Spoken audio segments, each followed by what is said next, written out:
I'm gonna guess, based purely on that title, that this is one of those really dumb episodes that I tend to love. I hope it is. Our story begins in London, canonical home of the Eiffel Tower in the G.I. Joe universe. No, seriously, go watch the last part of the Mastivice miniseries if you don't believe me. After hours at the British Museum, a mummy comes to life and steals some kind of Egyptian tablet. Oh boy, this is gonna be one of those really dumb episodes, hooray! Meanwhile, in what I assume is Antarctica, a somewhat shadowy figure who I'm like 90% sure is Firefly comes for something called Jackal's Bane root. And one of the scientists, the one who doesn't look like Marty McFly, not so surreptitiously activates an alarm at G.I. Joe headquarters. Oh sure, every research facility comes with a button in the floor to summon America's daring, highly trained special mission force. Flint takes some time out of his busy schedule hanging out with some bikini babes to respond to the call. Deploy snow job and frostbite. You can hear the hesitation in his voice as he struggles to remember two guys with cold weather related code names.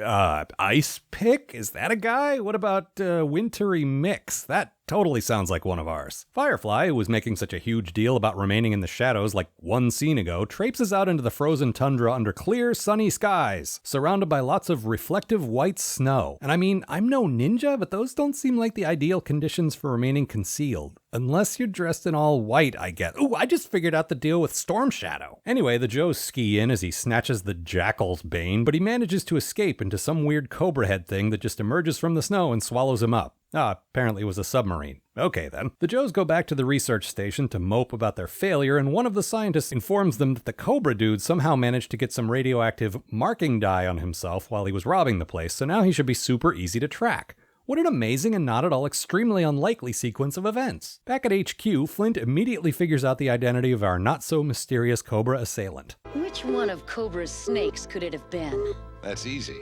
Firefly.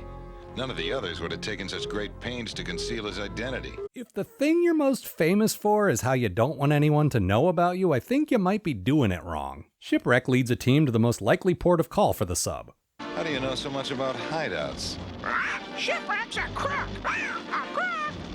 I don't know why I don't hate Shipwreck and his stupid parrot, but I really don't. They're kind of my favorites. Firefly meets up with some other Cobras who seem to be mixing up some kind of magic potion detailed on that Egyptian tablet, and they immediately detect the radioactive gunk on his outfit. Firefly freaks out over this, and also over Cobra Commander using his real name, which I guess is actually Firefly? I'm kind of enjoying this character who thinks he's cool but loses his shit over the tiniest things. He's like a proto-Kylo Ren. Flint and Lady J raid the Cobra compound and make off with the tablet. Lady J uses her heretofore unrevealed ability to translate hieroglyphics to reveal that it's a recipe for some kind of a love potion. Unfortunately, she can't read the whole thing before Flint has to drop it because I guess setting it on one of those rocks over there just wasn't an option. So even though they lost the tablet, Cobra did manage to create what they call Eau de Cobra, which you may recall is the title of this very episode.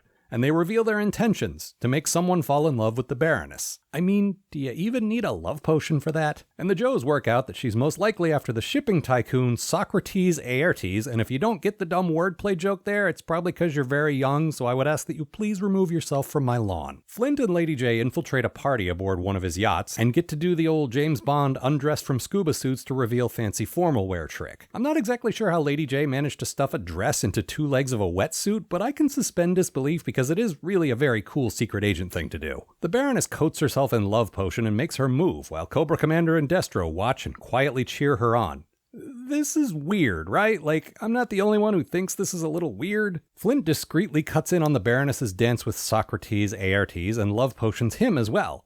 But before he can kill Lady J as ordered, he's accosted by an extremely jealous Destro who tries to kill him with a piano. Then they're both thrown off the boat by security. The Baroness convinces Socrates to take her to his cabin, but Lady J steals the love potion and begins competing for his affections, and then every other woman on the ship fights over the loose bottle of Eau de Cobra. I can't figure out if this is extremely stupid or absolutely brilliant, but the thing about this show is that those two things are not mutually exclusive. So the answer is yes. Eventually, the bottle goes overboard and the Joes and Cobras fight over it for a while until it's stolen by a crab. A crab! They lost to a crab!